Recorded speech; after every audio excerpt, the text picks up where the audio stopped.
ముస్లిం సోదరులారా, కేవలం ముస్లింల వెల్ఫేర్ కోసమని చెప్పుకునే వక్ఫ్ బోర్డ్ అనేది దేశంలోనే 3వ అతిపెద్ద భూ యాజమాన్య హక్కుదారు.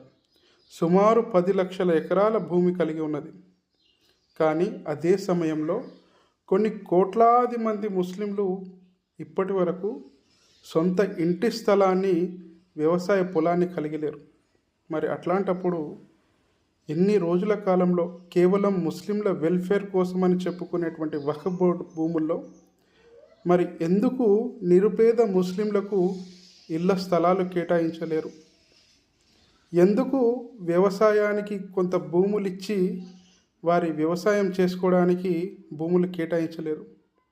ఎందుకంటే కేవలం కొంతమంది కబంధ హస్తాల్లోనే వక్ఫ్ బోర్డ్ అనేది ఉంది. దానివల్ల వారే లబ్ధి పొందుతారు.